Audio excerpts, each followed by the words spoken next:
Welcome to this week's look at the state of the New York City real estate market, where I take a look at the luxury market, the Manhattan market, and the Brooklyn market. I do it because I want you to be informed. It never hurts when you're a consumer to be informed. Welcome to this week's look at the state of the New York City real estate market.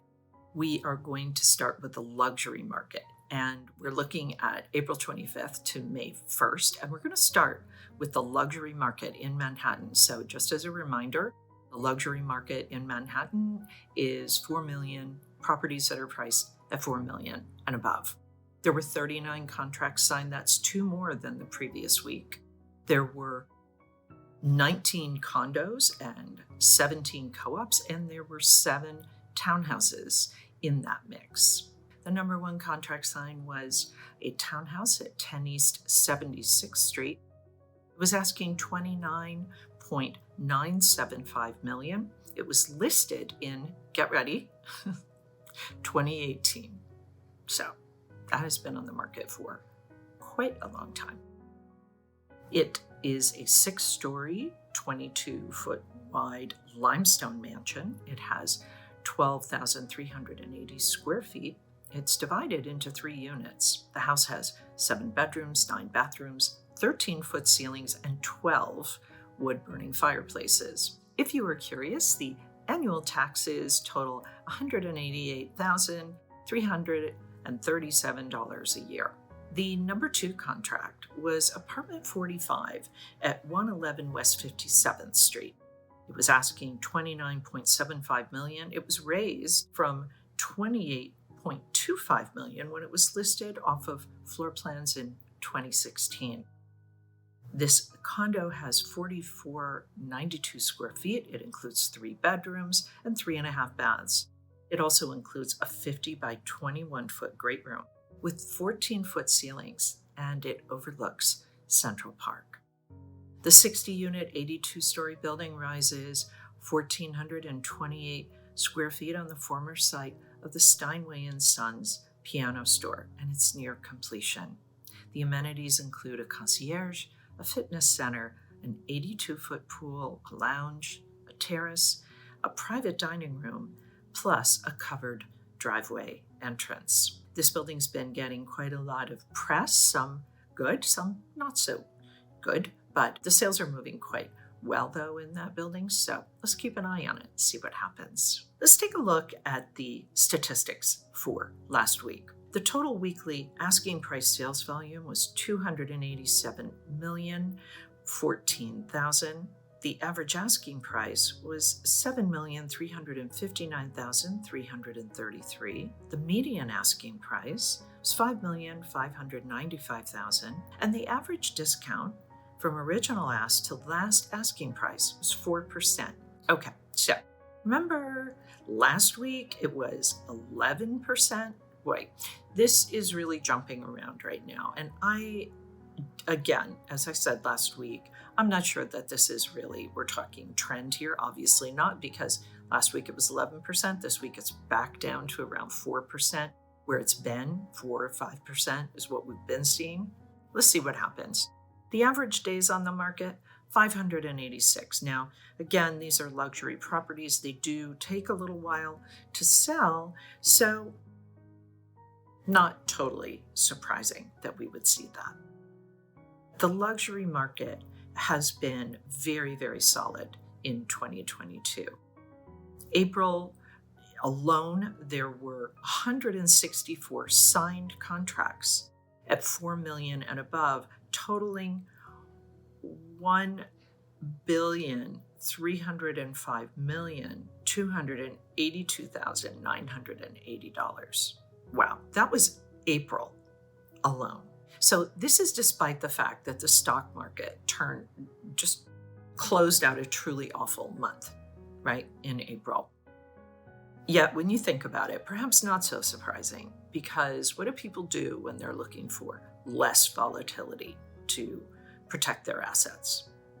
Well, a lot of people turn to real estate, and not just any old real estate. They turn to New York City real estate. Historically, New York City real estate has performed well, and it is a very safe place to put your assets. So maybe that's why we saw so many. People had money in their portfolio, lots of money, apparently, if we're talking luxury properties here, and they really wanted to, let's say, diversify their portfolio and have a pretty fabulous place to live for when they're in the city, which may be all the time or maybe only some of the time. Okay, that's it. I'm rambling a little. Thought it might be interesting to touch on that, though, how people are looking at protecting their money these days. So that's why I mention it. Okay, that is it for the luxury market for the week of April 25th to May 1st. Now we're going to take a look at the Manhattan market. So let's take a look at the Manhattan market for last week. Well, the supply is up. 602 properties came on the market. That's up almost 13%. And the supply is a reflection of, to a certain extent, the spring market, right? We know that this is the time of year when we typically see the most properties coming on the market, and we are indeed seeing that. So we're a little slower than we have been historically, but we definitely are seeing an uptick. So that's good news for buyers. The contracts signed were also up. 343 contracts signed last week in Manhattan. That's up 10.29%. Now, we are still seeing very steady demand and contract activity. So as I mentioned, the pace of the contract activity remains strong, even let's say a bit at an elevated pace, but it is showing some signs of slowing down. And the prices, which have been a bit pressured by the lower supply and the high demand, established a kind of an upward trend. However, it may be backing off a little bit from the highs. And we will know that in the months to come, but it kind of looks like it's headed there. As far as the resale market, so again, this is not new development now, these are resale properties. The 2 million plus sector has been the clear leader of the recovery, but there is some question as to whether or not it may be fading. Again, it's slight, these little shifts that we're seeing in the market, but it's too soon to really know whether this is actually some trend of things or if this is an indicator of things to come. So the 2 million and under properties were kind of slow. That was a bit of a sluggish market, but that has kind of showing signs of an upward trend. It's not hard to understand that because rental prices have really skyrocketed. There's a tremendous amount of pressure on the rental market right now. Many people who thought perhaps that they would rent, would think maybe about buying down the road, have decided that it's not really worth it for them to try to fight it out in the rental market and have moved up their timeline to buy. Many of my clients are doing this, and I kind of think it's a smart play. That way your money stays your money. You're not giving money to somebody else that you will never see again. And in Manhattan, the prices are very, very high here. So for a lot of people, and I think this chart that I'm sharing with you would reflect that, it's kind of showing that people are thinking that there is some real value to buying in the 2 million and under as opposed to renting.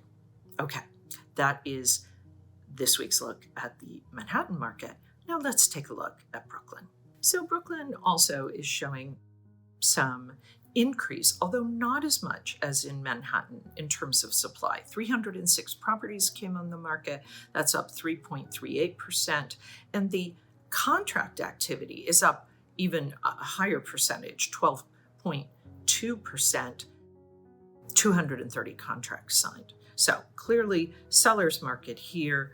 We know that Brooklyn has just been such a strong market. And now it's very possible that even though it's the spring market and we're still seeing a kind of a rise in the inventory that's at a similar rate to 2021, it's approximately 20% lower level in terms of inventory.